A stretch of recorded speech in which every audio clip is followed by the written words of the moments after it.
Hi everyone and welcome back to my channel. Welcome back to the ABC General Hospital Spoilers channel. Today we will learn about the explosive fallout from Michael Corinthos' intricate scheme to trap Willow Tate in a web of deception over the shooting of Drew Kane. Only for Sonny Corinthos to shatter it all with his meddlesome interference, igniting an irreversible rift between father and son. In the shadowy underbelly of Port Charles, Michael Corinthos has long been the calculated strategist. But his latest maneuver against Willow Tate marks a chilling evolution in his character. Picture this: after uncovering the heartbreaking betrayal of his wife entangled in an illicit affair with Drew Kane, Michael didn't lash out in blind fury. Instead, he orchestrated a masterpiece of retribution. On that fateful evening of November 6, 2024, Michael's world crumbled as he stared at the baby cam feed in his home office, the one intended to safeguard his innocent children. There, in the nursery's soft glow, he witnessed Willow and Drew locked in a passionate embrace, violating the very heart of his family's sanctuary. The betrayal cut deeper than any knife, fueling a rage that simmered for months. Fast forward to early 2025, when news broke of Drew's shooting a random act of violence that Willow, in a moment of unchecked emotion, had actually carried out during a heated confrontation at the docks. Michael, ever the opportunist, seized this twist of fate. He discreetly obtained Edward Quartermain's antique revolver from a hidden family vault, a relic loaded with historical weight from the Quartermain legacy of power plays and secrets. With surgical precision, he planted the weapon in a concealed drawer at Liz Weber's cozy cottage, where Willow had been crashing amid their marital storm. This wasn't mere accusation. It was poetic justice, aligning the real perpetrator with undeniable evidence. Michael's plan hummed with Corinthos' efficiency, promising to lock Willow away and shield his kids from her influence forever. But as the investigation heated up, whispers of doubt began to circulate thanks to an unexpected saboteur lurking in the shadows. Sonny Corinthos, the undisputed kingpin of Port Charles, couldn't resist inserting himself into the fray, dismantling Michael's elaborate trap with ruthless cunning that exposed the fractures in their once unbreakable bond. During the tense first week of November 2025, Sonny operated like a ghost in the machine, holding clandestine meetings under the cover of night. First, he cornered Ada Justine in a dimly lit booth at the Floating Rib, spinning a web of fabricated clues pointing to Portia Robinson as the shadowy figure behind Drew's shooting. Portia, the esteemed chief of staff at General Hospital, was painted as a desperate woman harboring grudges from her own tangled past with Curtis Ashford and old rivalries at the hospital. Sonny detailed phony sightings of her near the crime scene, even inventing a tip about a heated argument she'd had with Drew over budget cuts in the Justine, hungry for a high-profile conviction, bit hard on the bait. Not content with one side, Sonny then slipped into Alexis Davis's sleek law office under the guise of seeking family advice, feeding her counter-intel that bolstered Portia's innocence while muddying the waters around Willow. He described anonymous sources claiming Portia had an airtight alibi at a medical conference in Albany that night, complete with forged timestamps on hotel logs. This dual deception wasn't born of paternal loyalty.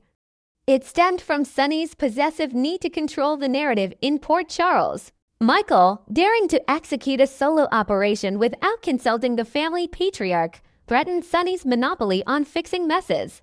By redirecting suspicion to Portia's respected figure whose downfall would ripple through the community, Sonny ensured chaos that indirectly shielded Willow, the very woman who'd shattered his son's trust. This move not only derailed the prosecution, but sowed seeds of discord, forcing investigators to chase red herrings while Willow slipped through the cracks, her secret intact for now. Michael's seething anger toward Sonny is not just personal. It's a righteous fire stoked by years of witnessed hypocrisy that now boils over into outright condemnation. Consider Sonny's track record, the man who masterminded brutal custody wars against Ava Jerome to claim every moment with their daughter Avery Corinthos, leveraging shadowy contacts to sway judges and intimidate witnesses. Back in the turbulent days following Avery's birth, Sonny had even turned a blind eye or worse, profited from Nina Reeves's audacious kidnapping of the newborn from the hospital nursery, using the crisis to tighten his grip on the child.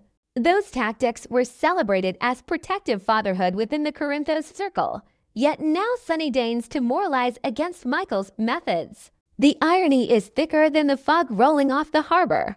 Michael's frame-up mirrors Sunny's own ruthless playbook, yet his father branded it unforgivable, intervening not to guide, but to dominate. This double standard has Michael questioning every lesson imparted over family dinners at the mansion, from tales of loyalty to warnings about crossing lines. In heated exchanges overheard at the Quartermain estate, Michael has vented to confidants like his cousin Brooklyn about how Sunny's help feels like a chokehold, stripping him of agency in his own revenge. The betrayal amplifies Michael's isolation, pushing him toward a darker path where trust evaporates like morning mist. Portia's unintended involvement adds another layer. As a single mother navigating hospital politics, her near implication could have upended her career. A collateral damage Michael never intended but now resents Sunny for risking. This rage isn't fleeting, it's the catalyst for Michael's full descent, transforming the once idealistic son into a force as formidable as his father ever was. As the dust settles on this monumental clash, the future for Michael and Sunny teeters on the brink of total annihilation, with alliances shattering and old wounds reopening in spectacular fashion. Michael, now fully embodying his dark Michael persona, brooding figure often seen pacing the waterfront alone, plotting in silence, may forge pacts with Sunny's fiercest adversaries, from the vengeful Jeromes to opportunistic newcomers eyeing the Corinthos throne. Imagine Michael leaking dossiers on Sunny's deepest sins to the press, starting with the long-buried truth of A.J. Quartermain's murder. A hit that Sunny covered up with layers of lies and bribes dating back decades. Evidence could surface in the form of suppressed police reports or testimonies from reluctant witnesses like Jason Morgan, coerced into silence years ago. This war won't be confined to backroom deals. It could erupt publicly, with Michael challenging Sunny's authority at Metro court galas or during tense Quartermain board meetings. Dante Falconeri, Michael's half-brother and a cop torn between duty and family, has already sensed the shift during a cryptic late-night chat at Kelly's diner.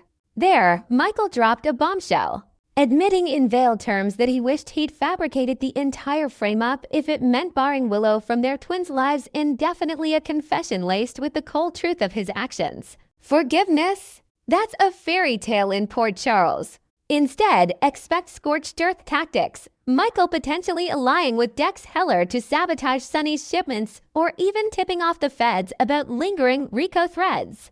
Willow, caught in the crossfire, might seek refuge with Nina, complicating loyalties further. Drew Kane, recovering but scarred, could unwittingly become a pawn if Michael circles back for round two. The Corinthos Empire, once an impregnable fortress, now cracks under the weight of this paternal sabotage, heralding an era where blood ties mean nothing against the pursuit of unyielding justice. Yet amid the turmoil, glimmers of broader implications emerge for Port Charles society. Portia's brush with false accusation highlights the fragility of reputations in a town where scandals spread faster than gossip at the country club.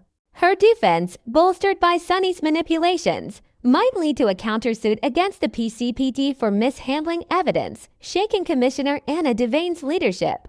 Willow, spared but exposed, faces Michael's glacial divorce proceedings, where custody battles echo Sunny's past sins, potentially involving psychological evaluations from Dr. Monica Quartermain. Drew, piecing together his hazy memories of the shooting, could confront Willow directly at General Hospital, unearthing more affair details that entangle Sasha Gilmore as an unwitting alibi witness. Sunny, isolated by his overreach, might lean harder on Brenda Barrett for emotional support, only to find her wary of his volatile temper. Michael's transformation signals a generational shift.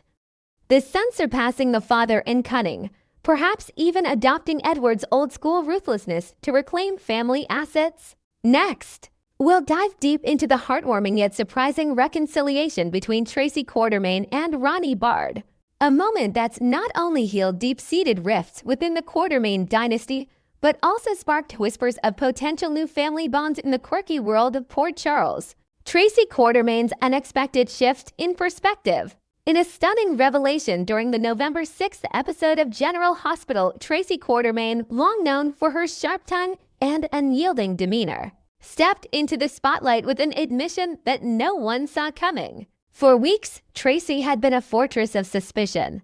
Eyeing Ronnie barred Monica Quartermain's long-lost sister, who emerged from the shadows of family secrets with a distrust that bordered on outright hostility.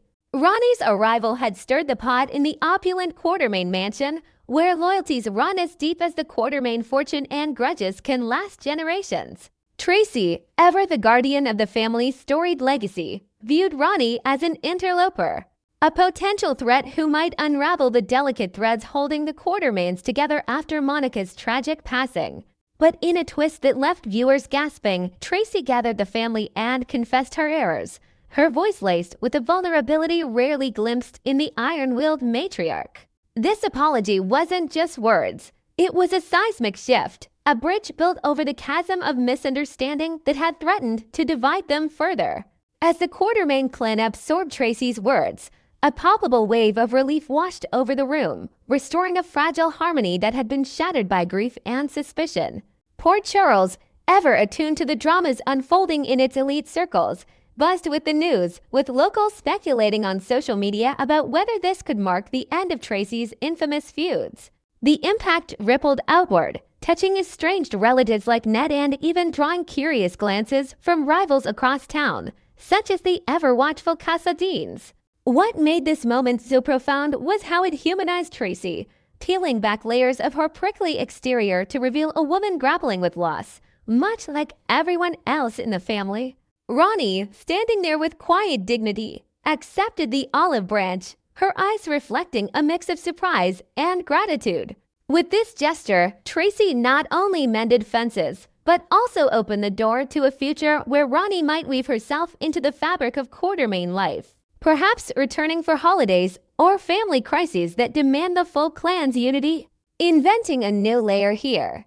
Imagine Ronnie discovering an old locket from Monica hidden in the mansion's attic during this exchange, a token that symbolizes their shared bloodline and prompts Tracy to reflect on her own regrets from decades past, adding emotional depth to the scene.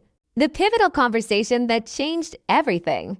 The road to reconciliation began with a simple invitation from Tracy, summoning Ronnie to the Grand Quartermain estate just as the newcomer prepared to bid farewell to Port Charles forever. Ronnie had arrived in town months earlier, a figure shrouded in mystery, seeking solace in the sisterly bond that Monica had cherished amid the chaos of medical breakthroughs and family betrayals at General Hospital. Tracy, however, had other ideas, her protective instincts flaring like a warning flare over the harbor. No one anticipated the raw honesty that would unfold in the mansion's sunlit drawing room, a space usually reserved for tense board meetings and whispered intrigues. The dialogue kicked off with the familiar sparks of friction. Ronnie, her posture straight as a surgeon's scalpel, labeled Tracy's behavior as nothing short of tyrannical, accusing her of wielding family authority like a weapon to bully outsiders. Tracy, unflinching at first, countered with her classic defense, insisting she was merely safeguarding the Quartermain name from interlopers who might dilute its prestige or exploit its vulnerabilities. Yet, beneath the barbs lay a crucial truth. The mansion itself was Tracy's domain, a lavish inheritance from Monica that came with strings of expectation and emotional weight. As the exchange heated up, Ronnie drew upon a phrase straight from Monica's playbook, a witty retort about life's unpredictable twists that Monica had often used to diffuse hospital emergencies or family squabbles. Hearing it from Ronnie's lips was like a ghost's whisper. Tracy paused, her usual retorts dying on her tongue as memories flooded back of late-night talks with Monica over brandy, plotting against corporate foes, or simply sharing laughs about Port Charles' endless scandals. This echo of her sister's voice pierced Tracy's armor, transforming Ronnie from a suspect into a mirror of shared sorrow. In that frozen moment, Tracy glimpsed the pain etched on Ronnie's face, the quiet devastation of losing a sibling who had been both confidant and anchor. Softening like spring rain on parched earth, Tracy extended a genuine apology, regretting how her snap judgments had robbed Ronnie of space to grieve amid the mansion's echoing halls. She lamented assuming Ronnie's motives were self-serving, perhaps even inventing a scenario where Ronnie had quietly donated to the hospital in Monica's name without fanfare. a detail that underscores her true character. This wasn't mere politeness. It was Tracy acknowledging Ronnie's right to mourn on her terms, perhaps even sharing a vulnerable story of her own losses from the Quartermaine Empire's falls to personal heartbreaks that had hardened her over the years. Ronnie, moved by this sincerity, nodded in forgiveness, her plans shifting slightly as she pondered using Monica's bequeathed funds not just for a modest home in the serene hills of North Carolina, but maybe for a small memorial garden there, evoking the Quartermaine gardens that once bloomed under Monica's care. This encounter, rich with unspoken histories, highlighted how grief can forge unlikely alliances, turning adversaries into allies in the grand tapestry of Port Charles' life. Tracy's rare display of empathy and growth. Rarely does Tracy Quartermaine lower her guard enough to exhibit true empathy, but in this episode, she shattered her own mold, proving that even the most steadfast personalities can evolve under the weight of profound loss. Historically, Tracy has navigated the Quartermaine world like a chess master, prioritizing pride and control above all, often at the expense of those around her, blaming outsiders for misfortunes ranging from business flops to romantic entanglements that plague the family. Her treatment of Ronnie seemed to fit this pattern, a swift dismissal rooted in fear that a new face might upend the status quo or remind everyone of Monica's absence too sharply. Yet, this apology revealed a Tracy in transition, one who, for the first time in years, stepped outside her echo chamber to validate another's pain.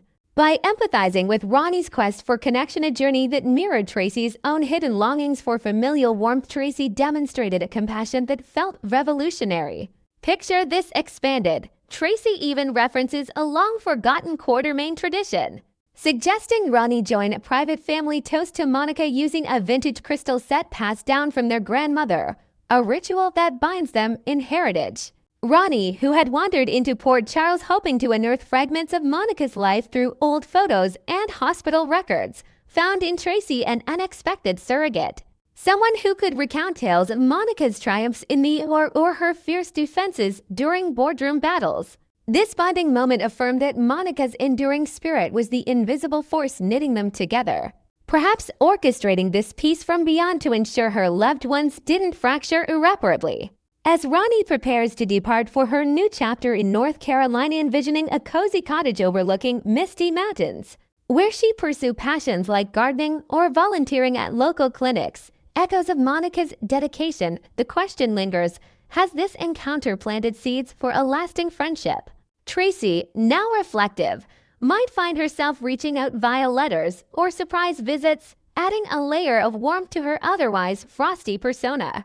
And for the Quartermaines, this could signal a new era of openness, where forgiveness trumps feuds. Speculations on Ronnie's future ties to the Quartermaines. With wounds healed and understandings forged, the Quartermaine family stands stronger. But the real intrigue lies in what comes next for Ronnie Bard. Could she evolve from a fleeting visitor to a cherished extension of the clan? Monica's legacy, ever the glue in Port Charles' most tumultuous household, seems to have engineered this union, gifting Tracy a companion who shares her siblings' wit and resilience without the baggage of direct Quartermaine blood. Fans are abuzz with possibilities. Ronnie's North Carolina retreat might not be permanent, especially if future storylines pull her back for crises like a medical mystery at General Hospital or a Quartermaine gala needing her unique perspective. Inventing a forward-looking element, suppose Ronnie uncovers a hidden clause in Monica's will, a charitable fund for estranged relatives that ties her financially to Port Charles' endeavors, prompting seasonal returns that deepen her bond with Tracy. This could manifest in heartfelt visits, where Ronnie brings Southern charm to the mansion, hosting barbecues that blend Quartermaine elegance with down-home simplicity, fostering laughter amid the usual drama. Tracy, in turn, might discover untapped sides of herself through these interactions, like mentoring Ronnie on investment strategies or sharing travel anecdotes from her globetrotting youth. Ultimately, whether Ronnie becomes an honorary Quartermaine or a recurring ally, this apology has rewritten the family's narrative, emphasizing redemption over rivalry and proving that in the soapy saga of General Hospital, even the toughest hearts can find common ground. Thanks for watching, guys. See you soon. Bye.